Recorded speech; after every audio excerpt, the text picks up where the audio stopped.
Student, welcome to my YouTube channel start to end study. तो student, आज start करेंगे हम एक्सरसाइज 5.2। इससे पहले मैंने इसका आपको इंट्रोडक्शन बताया था, मॉडुलस बताया था क्या होता है, कॉम्प्लेक्स नंबर बताए थे, अर्गेंट प्लेन पढ़ाया था और पोलर रिप्रेजेंटेशन बताया था और पोलर का फॉर्म बताया था। और आज इसमें देखेंगे कि मॉडुलस और आर्ग्यूमेंट कैसे निकालते हैं। ठीक है, तो यहाँ पे है find the modulus and the arguments of each of the complex numbers in exercise 1 to 2। तो फर्स्ट क्वेश्चन है z equal to -1 minus i√3। तो स्टूडेंट आपको ये कॉम्प्लेक्स नंबर दिया है, इसको पहले हम स्टैंडर्ड फॉर्म में लिखेंगे। तो स्टैंडर्ड फॉर्म में लिखने के लिए हम क्या करते हैं, इसको पहले लिखेंगे z equal to x plus iota y. ठीक है, तो x क्या होता है, रियल नंबर होता है, और y क्या होता है, आपका इमेजनरी नंबर होता है। तो यहाँ पे आप लिखेंगे x इक्वल टू, यहाँ पे वैल्यू आ जाएगी x इक्वल टू -1 और y इक्वल टू वैल्यू आ जाएगी आपकी -√3। ठीक है, तो इसके पॉइंट्स आ जाएंगे स्टूडेंट, यहाँ पे आप लिखेंगे पॉइंट्स आ जाएंगे इसके -1, -√3। ठीक है, अब ये पॉइंट आया है तो अब इसको आप क्या कर सकते हो, ग्राफ में रिप्रेजेंट कर सकते हो। ठीक है, तो ग्राफ में रिप्रेजेंट करेंगे इसको। यहाँ पे ये x एक्सिस होता है और ये y एक्सिस है। ठीक है, और ये ओरिजिन है आपका, इधर को आपके सारे पॉजिटिव बनते हैं और यहाँ पे भी पॉजिटिव बनेंगे और इधर साइड आपके नेगेटिव बनेंगे और यहाँ पे भी क्या बनेंगे, आपके नेगेटिव। तो जो फर्स्ट क्वाड्रेंट होता है यहाँ पे आपके पॉजिटिव, x भी पॉजिटिव होता है और y भी क्या होता है, पॉजिटिव होता है। सेकेंड क्वाड्रेंट में आपके क्या होते हैं, जो x होता है वो नेगेटिव होता है और y क्या होता है, आपका पॉजिटिव होता है। और थर्ड क्वाड्रेंट में आपके माइनस और माइनस दोनों क्या होते हैं, माइनस होते हैं। और फोर्थ क्वाड्रेंट में आपके x क्या होता है, आपका पॉजिटिव होता है और y होता है नेगेटिव। ठीक है, तो ये हमारा पॉइंट कौन सा है, थर्ड क्वाड्रेंट का है। ठीक है, तो आप इसको बोल सकते हो कि ये आपका थर्ड क्वाड्रेंट में लाई करता है। तो यहाँ पे आ जाएगा विच लाई इन थर्ड क्वाड्रेंट। ठीक है, अब हम क्या करेंगे, इसको पोलर के फॉर्म में लिखेंगे। तो पोलर का फॉर्म बताया था मैंने आपको जब इंट्रोडक्शन पढ़ाया था। यहाँ पे आ जाएगा z equal to r cos theta plus i r sin theta. ठीक है, अगर आपको इसको रिप्रेजेंट करना है तो आप बता सकते हैं कि ये जो -1 है और -√3 है तो ये यहाँ पे आएगा आपका। ठीक है ना, तो ये इस टाइप से बनेगा आपका और इसका जो एंगल होगा वो थीटा होगा और ये इसका मॉडुलस हो जाएगा। ठीक है, अब हम क्या करेंगे, यहाँ पे वैल्यू रख लेंगे इसमें। तो मॉड z इक्वल टू क्या होता है, mod z r equal to √x² plus y², ये मैंने आपको बताया था वहाँ पे। ठीक है, तो x की वैल्यू रख लेंगे। यहाँ पे x की वैल्यू कितनी है, देखो -1 का स्क्वायर आ जाएगा और y की जगह पे आ जाएगा -√3 का स्क्वायर। ठीक है, और ये रूट में ऐसे ही रहेगा। अब इसको सॉल्व करेंगे तो ये वैल्यू आ जाएगी आपकी 1 + 3 इक्वल टू √4 और √4 यानी कि 2 आ गया। r की वैल्यू क्या आ गई आपकी, 2 आ गई। अगर यहाँ से हम साइन थीटा और कॉस थीटा की वैल्यू निकालेंगे तो क्या आ जाएगी value, x equal to r cos theta.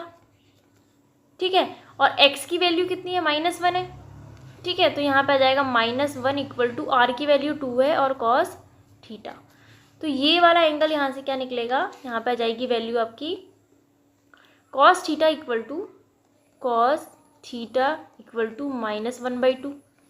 ठीक है, ऐसे साइन का भी निकाल लेंगे।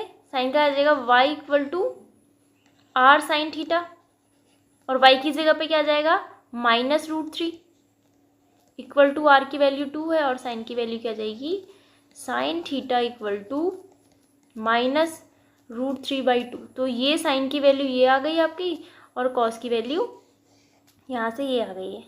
ठीक है, अब स्टूडेंट हमें आर्ग्यूमेंट निकालना पड़ेगा। आर्ग्यूमेंट हमारा थीटा होता है, तो उसके लिए हमें क्या चाहिए होगा, tan चाहिए होगा, tan अल्फ़ा। तो पहले हम tan अल्फ़ा निकालेंगे। tan अल्फ़ा इक्वल टू होता है आपका इमेजनरी, z बोलेंगे इसको, अपॉन रियल। ठीक है, तो इमेजनरी क्या होगा हमारा, इमेजनरी हमारा y है और रियल हमारा x है। अगर ऐसे नहीं आ रहा है तो आप इसको ऐसे भी लिख सकते हैं, tan alpha equal to y/x। ठीक है, अब इसकी वैल्यू पुट कर लेते हैं यहाँ।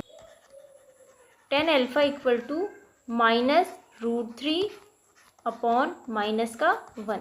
तो इसको ये वैल्यू आ गई हमारे पास 10 अल्फ़ा इक्वल टू √3। तो 10 अल्फ़ा की वैल्यू कितनी आ गई हमारे पास √3। बट हमें क्या करना है, हमें अल्फ़ा की वैल्यू चाहिए, तो इसको और सॉल्व करेंगे तो सॉल्व करके ये आ जाएगी वैल्यू 10 अल्फ़ा इक्वल टू √3। √3 की वैल्यू कितनी होती है 60 होती है, तो 10 60 आ जाएगा यहाँ पे कितना आ जाएगा आपका 10 60। 10 से 10 कैंसिल हो जाएगा और अल्फ़ा की वैल्यू क्या आ जाएगी, अल्फ़ा इक्वल टू 10 60 क्या होता है π/3। ठीक है, अल्फ़ा की वैल्यू आ गई π/3। अब हमारा नेक्स्ट स्टेप क्या होगा, हमें आर्ग्यूमेंट निकालना पड़ेगा।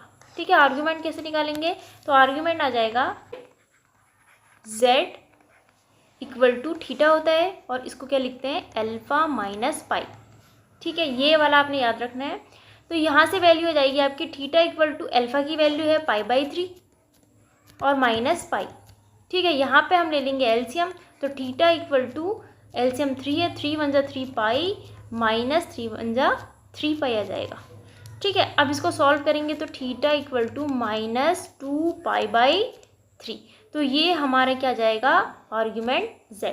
ठीक है स्टूडेंट, तो यहाँ से अब हमें क्या बोल सकते हैं कि हमारे पास जो मॉडुलस है वो कितना आया है 2 आया है, और जो आर्ग्यूमेंट है वो थीटा इक्वल टू -2 π/3 आ गया है। तो लास्ट में यहाँ पे लिखेंगे दस द मॉडुलस एंड आर्ग्यूमेंट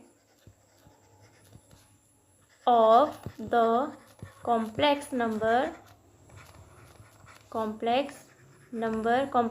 है -1 -i√3 are 2 and -2 π/3 रिस्पेक्टिवली। ठीक है स्टूडेंट, तो इस क्वेश्चन को हमें ऐसे सॉल्व करना है। तो यहाँ से आपको पहले क्या करना है, इसको स्टैंडर्ड फॉर्म में लिखना है और x और y की वैल्यू ले लेंगे, रियल और इमेजनरी पार्ट को अलग कर लेंगे। फिर आप इसको क्या करोगे, पॉइंट में देखोगे कि ये क्या है आपका कौन से क्वाड्रेंट में बन रहा है। तो ये थर्ड क्वाड्रेंट में बन रहा था। अब इसको आप पोलर फॉर्म में भी लिख सकते हो, पोलर फॉर्म में आप इसके क्या निकाल सकते हो, एंगल निकाल सकते हो।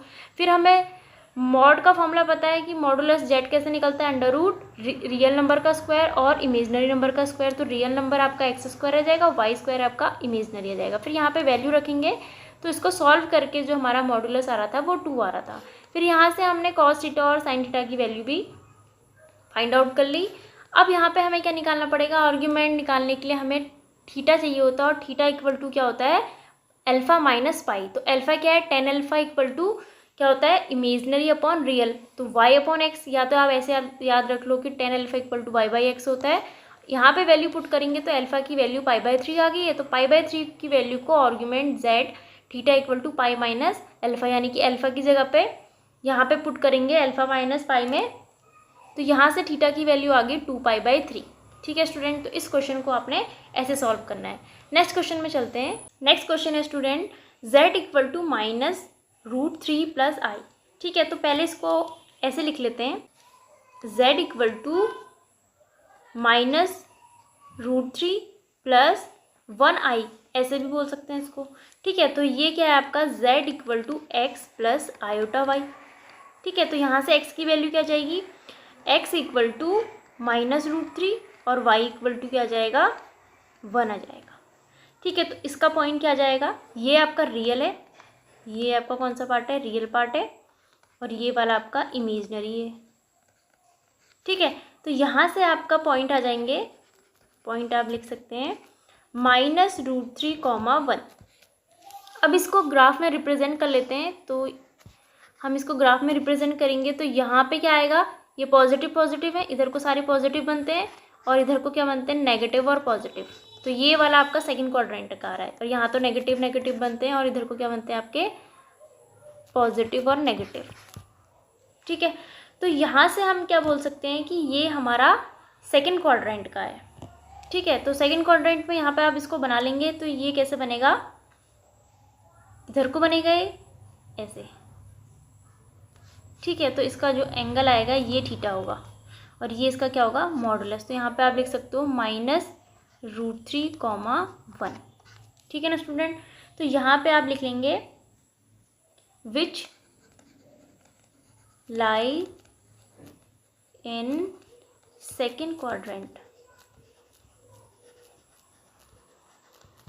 अब स्टूडेंट इसका हम मॉडुलस निकालेंगे, तो मॉडुलस निकालने के लिए हमें क्या करना पड़ेगा, यहाँ पे आ जाएगा mod z equal to under root real यानी कि एक्स स्क्वायर प्लस इमेजनरी का स्क्वायर। तो वैल्यू आ जाएगी आपकी अंडर रूट एक्स की जगह पे -√3 का स्क्वायर प्लस 1 का स्क्वायर। सॉल्व करेंगे स्टूडेंट इसको, यहाँ पे वैल्यू आ जाएगी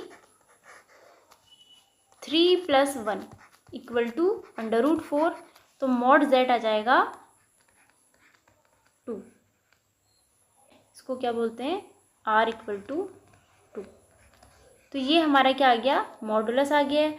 अब हम निकालेंगे स्टूडेंट टेन अल्फ़ा निकालेंगे। तो तब हम क्या निकालेंगे, आर्ग्यूमेंट निकालेंगे, थीटा निकालेंगे उससे। तो पहले हमें क्या करना पड़ेगा, टेन अल्फ़ा निकालना पड़ेगा।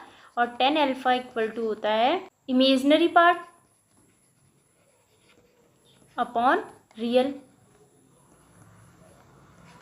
का मॉड। इमेजनरी यानी कि y की वैल्यू है 1 और रियल की वैल्यू है, x की वैल्यू थी -√3।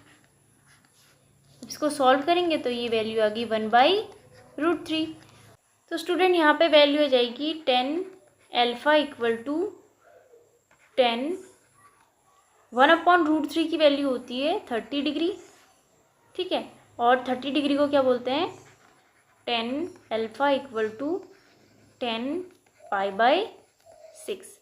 10 से 10 कैंसिल हो जाएगा और अल्फ़ा की वैल्यू आ जाएगी π/6, ठीक है ना स्टूडेंट। तो यहाँ पे अल्फ़ा की वैल्यू π/6 आई है। अब हम इसका क्या निकालेंगे, आर्ग्यूमेंट निकालेंगे। तो आर्ग्यूमेंट क्या होता है, थीटा होता है। Theta equal to pi minus alpha. Theta equal to pi ऐसी रहेगा, अल्फ़ा की जगह पे π/6 आ जाएगा। अब इसको सॉल्व कर लो, इसका एलसीएम ले लो 6 1 जा 6, तो यहाँ पे आ जाएगा 6π माइनस पाई। सॉल्व करेंगे तो 5π/6। थीटा की वैल्यू आ गई 5π/6, ठीक है ना स्टूडेंट। तो अल्फ़ा की वैल्यू जो आएगी उसको हम क्या रखेंगे, आर्ग्यूमेंट में रख लेंगे। फिर उसके बाद हम क्या रखेंगे, आर्ग्यूमेंट निकालेंगे। अब यहाँ पे आप लिख सकते हो 10 the modulus and argument of the complex number -√3 + i are 2 and 5π/6 respectively, ठीक है ना स्टूडेंट। तो इस क्वेश्चन को ऐसे सॉल्व करेंगे। अगर आपको इस क्वेश्चन में कोई भी प्रॉब्लम होगी तो आप कमेंट में लिख सकते हैं, वीडियोस को शेयर कर सकते हैं ताकि और बच्चों को भी हेल्प मिल सके, ठीक है ना स्टूडेंट। Thank you.